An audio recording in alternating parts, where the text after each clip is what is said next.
ನಮ್ಮ ಬಿಜಾಪುರದ ವಿಮಾನ ನಿಲ್ದಾಣದ ವೀಕ್ಷಣೆಗೆ ಆಗಮಿಸಿದ್ದೆ. ಈಗಾಗಲೇ ಶೇಕಡ 99.90% ಕಾಮಗಾರಿಗಳು ಪೂರ್ತಿಯಾಗಿವೆ. ಪ್ರಾಶಸ್ತ್ಯವಾದಂತಹ ಜಾಗದಲ್ಲಿ ದೂರವಾದರೂ ಕೂಡ 727 ಎಕರೆ ಪ್ರದೇಶದಲ್ಲಿ ಈ ನಿಲ್ದಾಣ 3 ಹಂತದ ಕಾಮಗಾರಿಗಳನ್ನು ಪೂರ್ತಿಗೊಳಿಸಿ ಈಗ ಉದ್ಘಾಟನೆಗೆ ಸಿದ್ಧವಾಗಿದೆ. ನೈಟ್ ಲ್ಯಾಂಡಿಂಗ್ ಅಷ್ಟು ಆ ಹಂತದ ಕಾಮಗಾರಿ ಪ್ರಗತಿಯಲ್ಲಿ ಬರ್ತದೆ.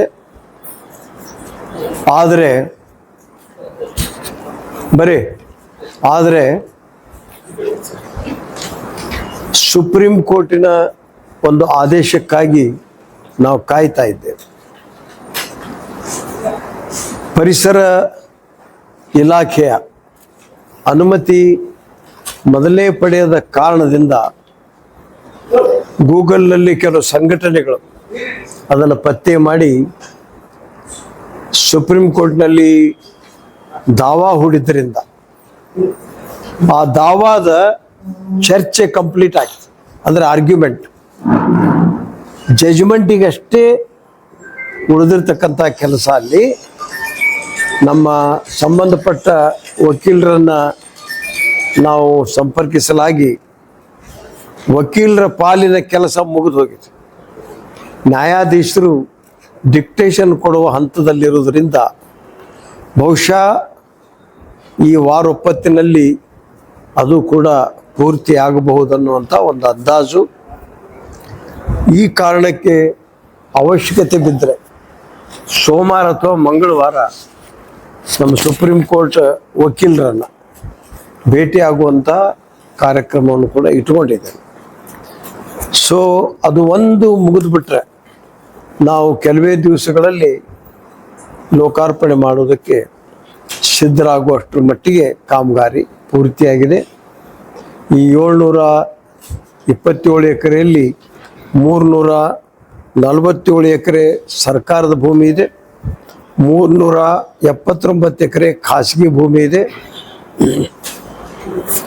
ಈ ವಿಮಾನ ನಿಲ್ದಾಣದ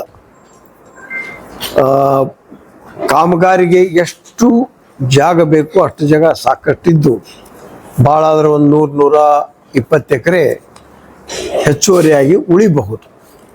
ಅದು ಸ್ವಾಭಾವಿಕ. ನಾವು ಎಲ್ಲೇ ಏರ್ಪೋರ್ಟ್ ಮಾಡುವಾಗಲೂ 50 ಎಕರೆ 100 ಎಕರೆ ಹೆಚ್ಚಿಗೆ ಮುಂದಿನ ಒಂದು ಅಭಿವೃದ್ಧಿಗೆ ಇಟ್ಕೊಂಡಿರ್ತೇವೆ.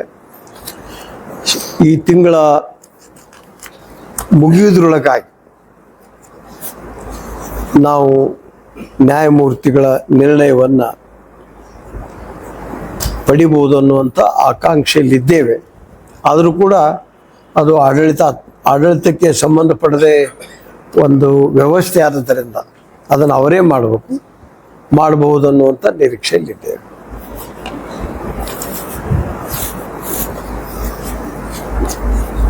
ಇನ್ನು ಈ ಸಾರಿ ಬೇರೆ ಬೇರೆ ಈ ವಿಮಾನ ನಿಲ್ದಾಣದಲ್ಲಿ ಈ ಅಶೋಕ್ ಕಂಪನಿ ಮತ್ತು ಲೀಲ್ಯಾಂಡ್ ಕಂಪನಿ ಇಂಥವುಗಳ ಒಂದು ಅಗ್ನಿಶಾಮಕ ವಾಹನಗಳಿದ್ದು, ಈ ಸಾರಿ ಇಲ್ಲಿ ಅತ್ಯಂತ ಸುಸಜ್ಜಿತವಾಗಿರ್ತಕ್ಕಂಥ 100 ಫೂಟ್ಗಿಂತ ಹೆಚ್ಚು ಭಾಳ ಬಿರುಸಾಗಿ ನೀರನ್ನು ಪೂರೈಕೆ ಮಾಡುವಂಥ ಅಗ್ನಿಶಾಮಕ ವಾಹನಗಳು ಕೂಡ ಬಂದು ಬಿಟ್ಟಿವೆ. ಭಾಳ ಸುಸಜ್ಜಿತವಾದಂಥವುಗಳಿವೆ, ಇಂಪೋರ್ಟ್ ಮಾಡಿರುವಂಥವುಗಳು.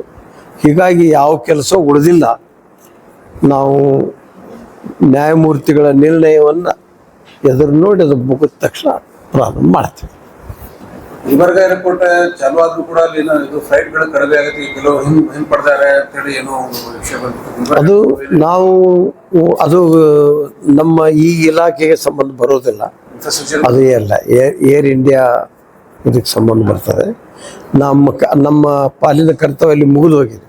ಬಟ್ ಯಾಕೆ ಬಂದಾಗಿದೆ ಅನ್ನುವಂಥದ್ದು ಬಹುಶಃ ಒಬ್ಬೊಬ್ಬರು ಒಂದೊಂದು ಹೇಳ್ತಾರೆ, ಪ್ಯಾಸೆಂಜರ್ ಇರೋದಿಲ್ಲ ಅಂತಲೇ ಹೇಳ್ತಾರೆ, ಇಲ್ಲ ಅನ್ನೋದನ್ನು ಮಾತ್ರ.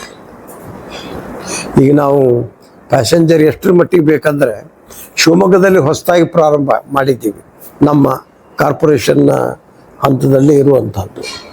ನಾವು ಮೊನ್ನೆ ಅಲ್ಲಿ ನೋಡಿದಾಗ 100 ಸೀಟ್ನಲ್ಲಿ 85-90 ಜನ ಇರ್ತಾರೆ, ಏನೂ ಕೊರತೆ ಆಗಿಲ್ಲ. ಇನ್ನು ಅವರ ಡಿಮಾಂಡ್ ಪ್ರಕಾರ ಶಿವಮೊಗ್ಗ ಬಾಂಬೆ ನೀವು ಟಚ್ ಮಾಡಿಸಿದ್ರೆ ಶಿವಮೊಗ್ಗದಲ್ಲಿರ್ತಕ್ಕಂಥ ಫಾರಿನ್ನಲ್ಲಿರುವಂಥವ್ರು ಬಾಂಬೆ ಮುಖಾಂತರ ಫಾರಿನ್ಗೆ ಹೋಗೋದಕ್ಕೆ ಸಾಧ್ಯತೆ ಅನ್ನೋ ಡಿಮಾಂಡ್ ಇವೆ, ಬಂದಾಗುವಂಥದ್ದಿಲ್ಲ. ಗೋವಾಕ್ಕೂ ತುಂಬಿ ಹೋಗ್ತದೆ, ತಿರುಪತಿಗೂ ತುಂಬಿ ಹೋಗುತ್ತೆ, ಬೆಂಗಳೂರಿಗೂ ಕೂಡ ಸೀಟೇನು ಯಾವ ಖಾಲಿ ಇರುವುದಿಲ್ಲ. ಮತ್ತು ನನ್ನ ನಿರೀಕ್ಷೆ ಇದು ಬಿಜಾಪುರದ ಈ ಏರ್ಪೋರ್ಟ್ ಬಹಳಷ್ಟು ಜನೋಪಯೋಗಿ ಆಗ್ತದೆ ಅನ್ನುವಂಥದ್ರಲ್ಲಿ ಸಂಶಯ ಇಲ್ಲ. ಮಾರ್ಕೆಟಿಂಗ್ ಮತ್ತು ಇಲ್ಲಿ ದ್ರಾಕ್ಷಿ ಇನ್ನೊಂದು ಬೆಳೆಗಾರರಿಗೂ ಕೂಡ ಎಕ್ಸ್ಪೋರ್ಟ್ ಮಾಡೋದಕ್ಕೆ ಸೆಪರೇಟ್ ದಾಳಿಂಬರಿ, ಪ್ರೇಕ್ಷಣೀಯ ಸ್ಥಳಗಳು ಗೋಲ್ಗುಂಬಜ್ ಇದೆಲ್ಲ ಲಿಂಬೆ ಹಣ್ಣು ಸರ್ ಪ್ರೇಕ್ಷಣೀಯ ಸ್ಥಳ ಪ್ರೇಕ್ಷಣೀಯ ಇದೆ.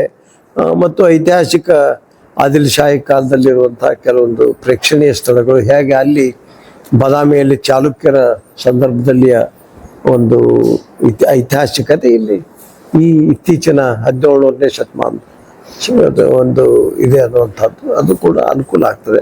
ಭಾಳಷ್ಟು ಫಾರಿನರ್ಸ್ ಬಂದು ಹೋಗ್ತಾರೆ. ಸರ್, ಈಗ ಈ ಮಂತ್ ಎಂಡ್ ತೀರ್ಕೊಂಡು ನಿಮ್ದು ಉದ್ಘಾಟನೆ ಆಯ್ತು ಅಂದ್ರೆ ಈಗ ಯಾವುದು ವಿಮಾನ ಸಂಸ್ಥೆಗಳು ಎಲ್ಲ ಈಗ ಇದು ಮಾಡಿದ್ದಾರೆ ಸರ್, ಟ್ರಿಪ್ ಇಲ್ಲಿಂದ ಆರಂಭಿಸಲಿಕ್ಕೆ ಬಂದಿದ್ದಾರೆ. ಅದರಲ್ಲಿ ಏನು ಕೊರತೆ ಇಲ್ಲ. ನಮ್ಮದೇ ಈಗ ನಾವು ಆ ಎನ್ವಿರಾನ್ಮೆಂಟ್ ಕ್ಲಿಯರ್ ಆದಮೇಲೆ ನಾವು ಆಫರ್ ಮಾಡ್ಬೋದು. ಈಗ ಈ ಉಡಾನ್ ಯೋಜನೆ ಕೋರ್ಟ್ನಲ್ಲಿ ಇರುವುದರಿಂದ ಯಾವುದನ್ನು ನಾವು ಮುಂದುವರ್ಸೋದಕ್ಕೆ ಬರೋದಿಲ್ಲ. ಯಾರು ಬಂದೇ ಬರ್ತಾರೆ.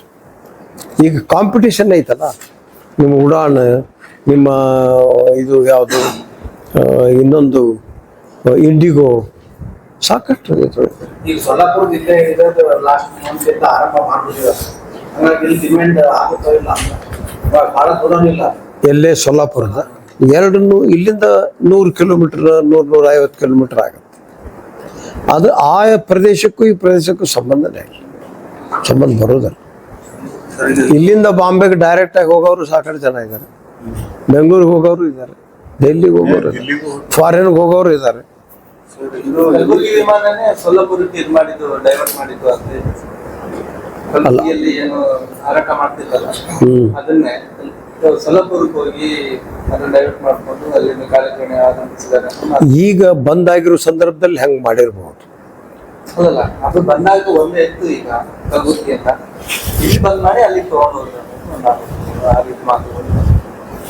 ಅದ್ರ ಬಗ್ಗೆ ಸಂಪೂರ್ಣ ವಿವರಣೆ ನನ್ನ ಹತ್ರ ಇಲ್ಲದೆ ಇರುವಾಗ ಕೆಲವು ಅಥಾರಿಟೇಟಿವ್ ಸಂಬಂಧ ಬರ್ತವೆ. ಈ ವಿಮಾನ ನಿಲ್ದಾಣದ ರಸ್ತೆಗಳು ಆಗಿಲ್ಲ ಇನ್ನು. ಎಲ್ಲ ಯಾವುದಾಗಿಲ್ಲ. ಇಲ್ಲಿಗೆ ನಮ್ಮ ರನ್ವೇ ರಸ್ತೆ ಆಗಿದೆ, ಆ ವಿಮಾನ ನಿಲ್ದಾಣಕ್ಕೆ ರಸ್ತೆ ಮುಗಿದಿದೆ, ಯಾವ ಕಾಮಗಾರಿ ಪೆಂಡಿಂಗ್ ಇಲ್ಲ. ಇಲ್ಲಾಂದ್ರೆ 99.90 ವರ್ಕ್ ಕಂಪ್ಲೀಟ್ ಆಗಿದೆ ಅಂತ ನಾವು ಹೆಂಗೆ ಹೇಳ್ತೇವೆ. ರನ್ವೇ ಮುಗಿದಿದೆ. ಬಿಜಾಪುರಕ್ಕೆ ಹೋಗುವಂತ ರಸ್ತೆ ಅಲ್ಲಿ ಹೋಗೋರಿಗೆ ರಸ್ತೆ ಸರಿ ಇಲ್ಲ. ಅದನ್ನ ಮಧ್ಯಾಹ್ನ ಸಪರೇಟ್ ಕನೆಕ್ಟಿಂಗ್ ರೋಡ್ ಬಗ್ಗೆ ಮಾತಾಡೋದು. ಅದು ಇದೆ. ಈಗ ಆಲ್ರೆಡಿ ಕನೆಕ್ಟಿವಿಟಿ ಇದೆ. ಒಂದು ಮಾದಾಪುರ ಕಡೆಯಿಂದ ಇದೆ, ಇನ್ನೊಂದು ಬ್ರಹ್ಮಾಪುರ ಕಡೆಯಿಂದ ಇದೆ. ಸೆಂಟರ್ ನಲ್ಲಿ ಈಗಂತೂ ಅಲ್ಲಿ ಕಮ್ಯುನಿಕೇಶನ್ ಏನು ಪ್ರಾಬ್ಲಮ್ ಇಲ್ಲ, ಆಯ್ತಾ. ಈಗ ಡೆಡಿಕೇಟೆಡ್ ಲೈನ್ ಅಂತ ಈಗೇನು ನಮ್ದು ಏರ್ಪೋರ್ಟ್ ಲಿಂದ ಬಂದು 4 ಲೈನ್ ಬರ್ತಾ ಇದೆಯಲ್ಲ, ಆ 4 ಲೈನ್ ಸ್ಟ್ರೇಟ್ ಆಗಿ NH ಕನೆಕ್ಟ್ ಮಾಡ್ತಕ್ಕಂಥದ್ದು ಈ ಸೆಕೆಂಡ್ ಫೇಸ್ ನಲ್ಲಿ ಶಾಂಕ್ಷನ್ ಆಗಿದೆ. ಆ ರೋಡ್ ಇದೆ, ಮಂಜೂರಾತಿ ಆಗಿದೆ. ಡೆಡಿಕೇಟೆಡ್ ಲೈನ್ ಇವೆಲ್ಲ ಆದ್ಮೇಲೆ ಸೊ ಅದನ್ನು ಕೂಡ ಭೂಸ್ವಾಧೀನ ಪ್ರಕ್ರಿಯೆಗೆ NH ಅಂದ್ರೆ ಯಾವ ಕಲಬುರಗಿ NH ಅಥವಾ ಈ Solapur Kalaburagi NH connectivity. Sir, ಇದಕ್ಕೆ ಇನ್ಫ್ರಾಸ್ಟ್ರಕ್ಚರ್ ಮಿನಿಸ್ಟರ್ ಇದ್ದಾರೆ. ಅವರು ಒಂದು ಲಾಸ್ಟ್ ಟೈಮ್ ಏನು ಹೇಳಿದಾಗ, ಈಗ ಎಲ್ಲವೂ ನಾವು ಸೆಟಪ್ ಮಾಡ್ತೀವಿ, ಏರ್ಪೋರ್ಟ್ ಸೆಟಪ್ ಮಾಡಿದ್ಮೇಲೆ ಅದಕ್ಕೆ ಸೆಂಟ್ರಲ್ ಗೌರ್ಮೆಂಟ್ ಅವರು ಮೇಂಟೈನ್ ಮಾಡಿಬಿಡ್ತಾರೆ. ಅದಕ್ಕೆ ಅವ್ರದಿಂದ ಮತ್ತು ಅವ್ರು ಫೀಸ್ ತಗೋತಾರೆ ರಾಜ್ಯ ಸರ್ಕಾರದಿಂದ ಮೇಂಟೆನೆನ್ಸ್. ಅದ್ರ ಬದಲಾಗಿ ನಾವು ರಾಜ್ಯ ಸರ್ಕಾರ ಇದನ್ನು ಮೇಂಟೈನ್ ಮಾಡ್ತೀವಿ, ಅದಕ್ಕೊಂದು ನಿರ್ಣಯ ಮಾಡಕ್ಕೆ ಪ್ಲಾನ್ ಮಾಡ್ತೀವಿ ಅಂತ ಏನೋ ಹೇಳಿದ್ರು. ಸಂಪುಟ ತೀರ್ಮಾನ ಇವೆಲ್ಲ ನಂತರ ಆಗುವಂತ ತೀರ್ಮಾನ. ಅದು ಶಿವಮೊಗ್ಗ ಆಲ್ರೆಡಿ ಏರ್ಪೋರ್ಟ್ ಆಗೈತಿ, ಗುಲ್ಬರ್ಗ ಏರ್ಪೋರ್ಟ್ ಆಗೈತಿ. ಸೊ ಅದನ್ನ ಸರ್ಕಾರ ರಾಜ್ಯ ಸರ್ಕಾರ ಮೇಂಟೈನ್ ಮಾಡ್ಬೇಕು ಅನ್ನುವಂತ ಅದ್ರ ಬಗ್ಗೆ ಡಿಸಿಷನ್ ಆಗಿಲ್ಲ ಸರ್. ಏನಾದ್ರೆ ಅಗ್ರಿಮೆಂಟ್ ಅಲ್ಲಿ ಆಧಾರದ ಮೇಲೆ ಅಗ್ರಿಮೆಂಟ್ ಹೊಸ ಏರ್ಪೋರ್ಟ್ ಬಗ್ಗೆ ಏನ್ ಸರ್? ಅದು ಬೆಂಗಳೂರಲ್ಲಿ ಹೊಸ ಏರ್ಪೋರ್ಟ್ ನಲ್ಲಿ ಈಗ ಬೆಂಗಳೂರಲ್ಲ, ಬೆಂಗಳೂರು ಸರ್. ಅದು ಇದು ಏರ್ ಇಂಡಿಯಾ ಇವೆಲ್ಲಕ್ಕೆ ಸಂಬಂಧಪಟ್ಟಂತ ಅಲ್ಲ ಸರ್, ನಮಗೆ ಇಲ್ಲ ಹಂಗೆ ತಮ್ಮ ಇಲಾಖೆ ಏನ್ ಬರ್ತದೆ? ಇಲಾಖೆ ಅಂತಂದ್ರೆ ನಮ್ಗೆ ಮೂಲ ಸೌಕರ್ಯವನ್ನ ಮಾಡಿಕೊಡುವುದು ನಮ್ಮ ಕಾರ್ಪೊರೇಷನ್ ಕೆಲಸ. ಓಕೆ. ಈಗ ನಾಳೆ ತುಮಕೂರಲ್ಲೂ ಇನ್ನೊಂದು ವಿಮಾನ ನಿಲ್ದಾಣದ ತೀರ್ಮಾನ ಆದ್ಮೇಲೆ KIDB ಅವರು ಜಮೀನು ಇನ್ನೊಂದು ವಗೈರೆ ಎಲ್ಲ ಆದ್ಮೇಲೆ ಅಥವಾ ಸರ್ಕಾರಿ ಜಮೀನಿದ್ದು ಆ ಜಮೀನನ್ನ ಅವರು ನಮಗೆ ವಹಿಸ್ಕೊಟ್ರೆ ನೀವು ಇದನ್ನ ಮೂಲಭೂತ ಸೌಕರ್ಯವನ್ನು ಒದಗಿಸಿ ಕೊಡಬೇಕು ಅನ್ನುವಂಥ ತೀರ್ಮಾನದ ಮೇಲೆ ನಮ್ಮ ಕೆಲಸ. ಈಗ ಹೊಸ ಪ್ರಪೋಸಲ್ಲಿ ಈಗ ಈ ಬಿಜಾಪುರ ತನಕ 90.90 ಕಂಪ್ಲೀಟ್ ಆದ್ರೆ ರಾಯಚೂರು ಈ ಕೆಲಸ ನಡೆದಿದೆ. ರಾಯಚೂರು ಏರ್ಪೋರ್ಟ್ ರಾಯಚೂರು ಏರ್ಪೋರ್ಟು ಈಗ 13% ಕಾಮಗಾರಿ ಕಂಪ್ಲೀಟ್ ಆಗಿದೆ, ಅಂದ್ರೆ ಹೊಸದದು. ಈ ಮಧ್ಯೆ ಮಳೆ ದೀಪಾವಳಿ ಇಂಥವುಗಳಿದ್ದರಿಂದ ಸ್ವಲ್ಪ ಸ್ಲೋ ಇತ್ತು. ಮೊನ್ನೆ ರಾಯಚೂರಿಗೆ ಹೋಗಿನೂ ನಾನು ನೋಡ್ಕೊಂಡು ಬಂದೆ. ಈಗ 14% ವರ್ಕು ವೇಗದಲ್ಲಿ ಸಾಗ್ತಾ ಇದೆ. ಅದು ಕೂಡ ನಮ್ಮ ಕಾರ್ಪೊರೇಷನ್ ಅಂಡರ್ದಲ್ಲಿ ಇದೆ. ಹಾಸನ ಏರ್ಪೋರ್ಟ್ ಇದೆ, ಹಾಸನದಲ್ಲಿಯೂ ಕೂಡ ಕೆಲಸ ಕಾಮಗಾರಿ ನಡೆದಿದೆ. ಸ್ವಲ್ಪ ದಿವಸದಲ್ಲಿ ಇದು ಕಂಪ್ಲೀಟ್ ಆಗುತ್ತೆ. ಚಿಕ್ಕಮಗಳೂರಲ್ಲಿ ಈ ಕೆಲಸವನ್ನು ನಾವು ಭೂ ಸ್ವಾಧೀನ ಖರೀದಿ ಅಥವಾ ಸ್ವಾಧೀನಪಡಿಸಿಕೊಳ್ಳುವಲ್ಲಿ ಅಲ್ಲಿ ಕೇವಲ ಈಗ ನಮಗೆ 39 ಎಕರೆ ಸಿಕ್ಕಿರೋದ್ರಿಂದ ಏರ್ ಸ್ಕ್ರಿಪ್ಟ್ಗೆ ಕನಿಷ್ಠ 150 ಎಕರೆ ಬೇಕಾಗ್ತದೆ. ಚಿಕ್ಕಮಗಳೂರಲ್ಲಿ ಪ್ರಯತ್ನ ನಡೆಸಿದ್ದೇವೆ. ಮುಂದಿನ ವಾರದಲ್ಲಿ ನಾವು ಈ ಒಂದು ಬಿಜಾಪುರದ ಸ್ವಾಭಾವಿಕ ಈ ಬಿಜಾಪುರದ ಬೇಗನೆ ಪ್ರಾರಂಭ ಆಗಲಿ ಅನ್ನೋದು ನಾವಿಲ್ಲಿ ಬೆಳೆದವರು, ಇಲ್ಲಿದ್ದವರು, ಪಕ್ಕದವರು, ಅಖಂಡ ಜಿಲ್ಲಾದಲ್ಲಿ ಇಲ್ಲಿಯೇ ರಾಜಕೀಯ ಪ್ರಾರಂಭ ಮಾಡಿದವರು. ಇದ್ರ ಬಗ್ಗೆ ನ್ಯಾಚುರಲಿ ಮನುಷ್ಯನ ಸಹಜವಾದಂಥ ಆಸಕ್ತಿ ಇರ್ತದೆ. ಅದರ ಜೊತೆಗೆ ನನ್ನ ಮುಂದಿನ ಯೋಜನೆ ಬಾಗಲಕೋಟೆಯಲ್ಲೂ ಕೂಡ ಒಂದು ಏರ್ ಸ್ಕ್ರಿಪ್ಟ್ ಮಾಡಬೇಕು ಅನ್ನುವಂಥ ಉದ್ದೇಶ ಇದೆ. ಕಾರಣ 14 ಶುಗರ್ ಫ್ಯಾಕ್ಟ್ರಿಗಳಿವೆ, 4 ಮೆಡಿಕಲ್ ಕಾಲೇಜ್ ಇವೆ, 1 ತೋಟಗಾರಿಕೆ ಯೂನಿವರ್ಸಿಟಿ ಇದೆ. ಚಾಲುಕ್ಯರ ಕಾಲದ ಬದಾಮಿ, ಪಟ್ಟದಕಲ್ಲು, ಐಹೊಳೆ ಮತ್ತು ಕೂಡಲ ಸಂಗಮ, ಅದು ಇತ್ತೀಚೆಗೆ ಬಿಡಿ ಬಸವಣ್ಣವ್ರ ಕಾಲದಲ್ಲಿ, ಆ ಕಾಲದಲ್ಲಿರುವಂಥ ಐತಿಹಾಸಿಕ ಸ್ಥಳಗಳಿಗೆ ಭಾಳಷ್ಟು ಜನ ಪ್ರವಾಸಿಗರು ಬರ್ತಾರೆ. ಅಲ್ಲಿಯೂ ಕೂಡ ನಡೆದಿದೆ. ನಿನ್ನೆ ಜಿಲ್ಲಾಧಿಕಾರಿಗಳ ಭೇಟಿಯಾಗಿದ್ದೆ. ನಮಗೆ 150 ಎಕರೆ ಸರ್ಕಾರಿ ಭೂಮಿಯನ್ನು ಕೊಟ್ಟರೆ ಕೂಡಲೇ ನಾವು ಅದರ ಬಗ್ಗೆ ಕಾರ್ಯೋನ್ಮುಖರಾಗ್ತೀವಿ ಅಂತಕ್ಕಂಥ ಮಾತನ್ನು ಹೇಳಿದ್ದೆ. ಅದರ ಜೊತೆಗೆ ಈಗ ಹೆಚ್ಚಾಗಿ ದೊಡ್ಡ ದೊಡ್ಡ ಕೆಲಸ ಕಾರ್ಯಗಳನ್ನು ನಮ್ಮ ಈ ಕಾರ್ಪೊರೇಷನಿಂದ ಮಾಡಿದ್ದಾರೆ. ಏರ್ಪೋರ್ಟ್ ನಿರ್ಮಾಣ ಇರ್ಬೋದು, ಕೆಲವು ಕಡೆ ಬಿಲ್ಡಿಂಗ್ ಕಟ್ಟಿಸ್ಕೊಟ್ಟಿದ್ದೇವೆ. ಈಗ ನಾವಿರೋದು ಕೂಡ ಖನಿಜ ಭವನದಲ್ಲಿ ನಮ್ಮ ಕಚೇರಿ ಇದೆ. ಅಲ್ಲಿ ಒಟ್ಟು 6 ಫ್ಲೋರು ನಮ್ಮ ಕಾರ್ಪೊರೇಷನ್ ಅಂಡರ್ದಲ್ಲೇ ಇರ್ತಕ್ಕಂಥದ್ದು. ಇಲ್ಲಿ ಒಂದು ಯೋಜನೆ ಏನಿದೆ ಅಂದರೆ, ಸರ್ಕಾರ ಭೂಮಿ ಕೊಟ್ಟರೆ ನಾವಲ್ಲಿ ಮೂಲ ಸೌಕರ್ಯವನ್ನು ಮಾಡಿಕೊಟ್ಟು 30 ವರ್ಷದ ನಂತರ ಆ ಬಿಲ್ಡಿಂಗನ್ನು ಸರ್ಕಾರಕ್ಕೆ ವಾಪಸ್ ಕೊಡ್ತೇವೆ. ಅಂದರೆ 30 ವರ್ಷ ನಾವು ಕಾರ್ಪೊರೇಷನ್ನವರು ಅದರ ಮೇಂಟೈನ್ ಮಾಡೋದು, ಅದ್ರ ಬಾಡಿಗೆ ತೊಳೆದೆಲ್ಲ ಮಾಡ್ತೇವೆ. ಇದೇ ರೀತಿ ಒಂದು ಯೋಜನೆ ಹೇಳಿ ನನ್ನ ಆಲೋಚನೆ. ಆಲ್ಮಟ್ಟಿಯಲ್ಲಿ ಸುಮಾರು 5-6 ಎಕರೆ ಜಮೀನನ್ನು KBJಲಿಂದ ಕೇಳಿ, ಒಮ್ಮೊಮ್ಮೆ ನಾವು ಹೋದಾಗ ನೀವು ನೋಡ್ತೀರಿ, ನಾವು ನೋಡ್ತೀವಿ, ಬಡ ವಿದ್ಯಾರ್ಥಿಗಳು, ಶಿಕ್ಷಕರು ಪ್ರತಿ ರವಿವಾರ ಎಲ್ಲ ಪ್ರವಾಸಿಗರು ಬರ್ತಾರೆ. ಮಧ್ಯಮ ತರಗತಿಯ ಜನಕ್ಕೆ ಅಲ್ಲಿ ಏನು ಮಾಡಬೇಕು ಅನ್ನುವಂಥ ಆಲೋಚನೆಯಲ್ಲಿ ಸ್ವಲ್ಪ ಬಾಡಿಗೆಯಲ್ಲಿ ಸಿಗುವಂಥ ಯಾತ್ರಿ ನಿವಾಸಗಳನ್ನು ಮಾಡಬೇಕು ಅನ್ನುವಂಥದ್ದು. ಅಲ್ಲಿ ಎಲ್ಲಿ ವಿಶೇಷವಾಗಿ ಆಲ್ಮಟ್ಟಿ. ಈ ವಿಷಯವಾಗಿ ನಾನು MB ಪಾಟೀಲ್ ಕೂಡ ಈ ವಿಷಯ ಮಾತಾಡಿದ್ದೇನೆ, ಕಾಂಟ್ಯಾಕ್ಟ್ ಮಾಡಿದ್ದೇನೆ. ಈ ವಾರ ಮಾತಾಡೋಣ ಅಂತ ಹೇಳಿದ್ದಾರೆ. ಈಗ ಐಹೊಳೆ, ಪಟ್ಟದಕಲ್ಲು, ಬದಾಮಿ ಇದು ಐತಿಹಾಸಿಕ ಸ್ಥಳವಾದ್ದರಿಂದ ಪ್ರವಾಸೋದ್ಯಮ ಇಲಾಖೆಯವ್ರನ್ನ ಶ್ರೀಮಾನ್ HK ಪಾಟೀಲ್ರವ್ರು ಭೇಟಿಯಾಗಿ ನಮಗೆ ಅಲ್ಲಲ್ಲಿ 2-2 ಎಕರೆ 3-3 ಎಕರೆ ಜಮೀನು ಕೊಡ್ರಿ. ಸಾಮಾನ್ಯ ಪ್ರವಾಸಿಗರು ಏನು ಬರ್ತಾರೆ ಈಗ 2,000-3,000 ಬಾಡಿಗೆ ಕೊಡುವಂಥ ಕೆಲವು ಜನರಿಗೆ ಇರೋದಿಲ್ಲ. 800,000ದಲ್ಲಿ ಒಂದು ಡಬಲ್ ರೂಮ್ ಸಿಕ್ಕಿರಬೇಕು. ಆ ರೀತಿ ಆದಂಥ ಯೋಜನೆ ಹಾಕಿಕೊಳ್ಬೇಕಾದಂಥ ನಾವು ಈಗ ಅದನ್ನು ನಾನು ವಿಚಾರದಲ್ಲಿದ್ದೇನೆ. ಅವರನ್ನು ಜಮೀನು ಕೇಳಿದ್ದೇನೆ. ಅವರು ಈ 14-15ನೇ ತಾರೀಕಿಗೆ ಕೊಡೋಣ ಅಂತ ಹೇಳಿದ್ದಾರೆ. ಅವು ಸಿಕ್ಕು ಅಂದರೆ ಬದಾಮ್ಯಾಗೊಂದು ಯಾತ್ರಿ ನಿವಾಸ,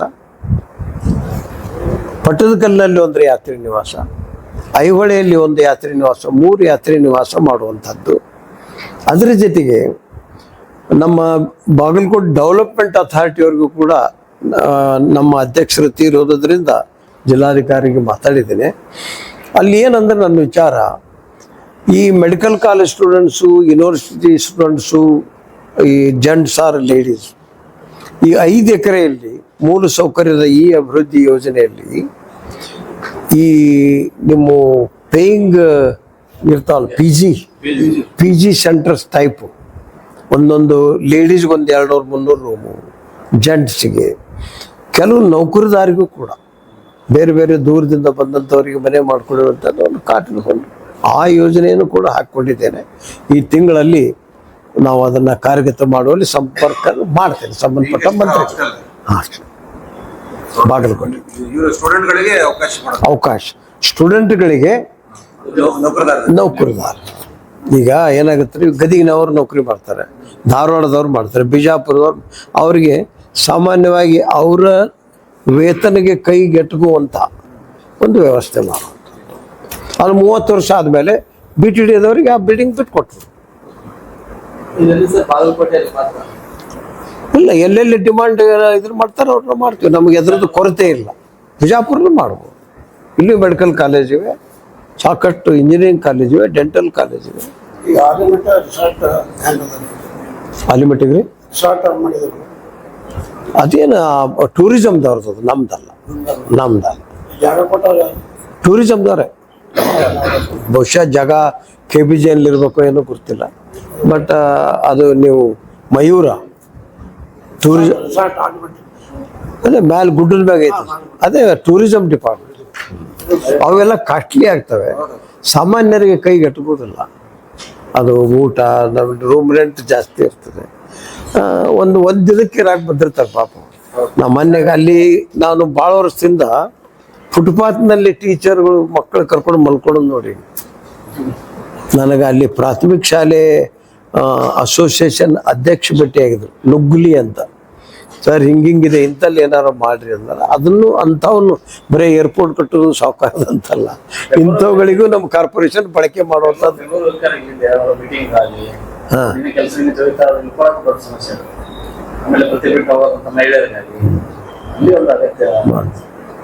ಒಳ್ಳೆ ಸಜೆಷನ್. ಬಟ್ ಜಾಗ ಸರ್ಕಾರಕ್ಕೆ ಕೇಳುವಂಥ BDAದವರೇ ಕೊಡ್ಬೇಕು. ರಾಜಕೀಯವಾಗಿ ಏನ್ ಸಚಿವ ಸಂಪುಟ ಮುಖ್ಯಮಂತ್ರಿ ಬದಲಾವಣೆ ಆ ಥರ ಏನಾದ್ರು ಇದೆಯಾ? ನಾನು ಹೈಕಮಾಂಡಲ್ಲೂ ಇಲ್ಲ, ಇಲ್ಲಿ ಸಂಪುಟದಲ್ಲಿಯೂ ಇಲ್ಲ. ಹಿರಿಯರು ಈಗ ಒಂದು ಕೊಟ್ಟು ಕೆಲಸ ಮಾಡ್ತಾ ಇದ್ದೀನಿ.